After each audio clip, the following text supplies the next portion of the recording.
ইউসুফ আলাইহিস সালামের চেহারা দেখা তারা এমন ভাবে ফল কাটে আঙ্গুল কাটে টের পাই না। আয়েশা সিদ্দিকার একটু ডাক দিয়া বলে, আয়েশা গো, আপনি তো নবীর সঙ্গে ঘর সংসার করেছেন, ইউসুফ নবীর চেহারা দেখা মিশরের মেয়েরা ফল কাটতে আঙ্গুল কাইটা ফেলাইছে, টের পাই নাই। ওই মজলিসের মধ্যে যদি আমার নবী যাইতো তাইলে তারা কি করতো?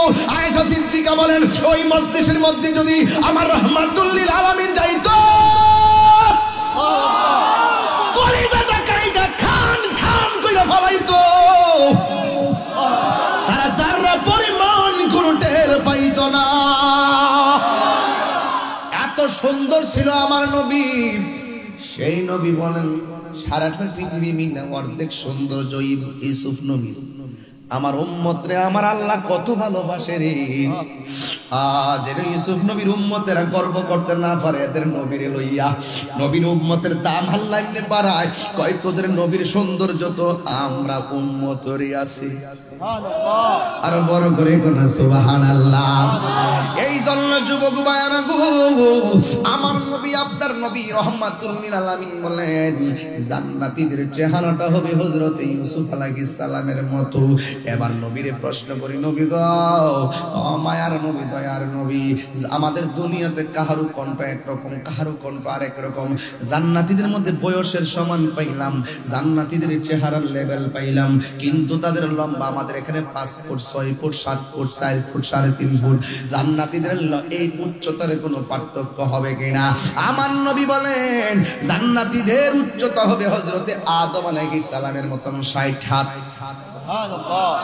একেবারে লেভেল, এমন উঁচা হইয়া সমান সমান তারা জান্নাতে যাবে।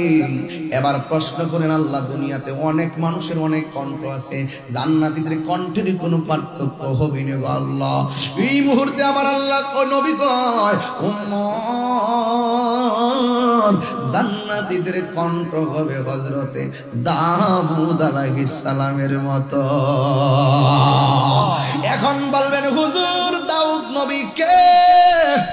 দাউদ নবী হলো সেই নবী, হাসরের ময়দানে যখন আমরা পানির জন্য পাগল হয়ে যাব, যেদিন আমাদের শরীরের মধ্যে গরম পানি দিয়া পাগল একদম খুলে খুলে যাবে, ওই কঠিন মুসিবতে আমার আল্লাহ যেদিন হিসাবের জন্য মিজানের পাল্লা টান দিবেন, যখন আমার আল্লাহ বলবেন, ফামাইয়ামাল মিসকালা যাররাতিন খাইরান ইয়ারা ওয়া মাইয়ামাল মিসকালা যাররাতিন শাররান ইয়ারা, যাররা যাররা পরিমাণ হিসাব যেদিন হবে, ওই কঠিন মুসিবতের সমস্যা। আপনারা তালতলার মানুষ, নবীর পাগল মানুষ, আপনারা জবান খুলে বলুন, সাহাবী যা জানে না আমার নবী জানার ক্ষমতা আছে না? না।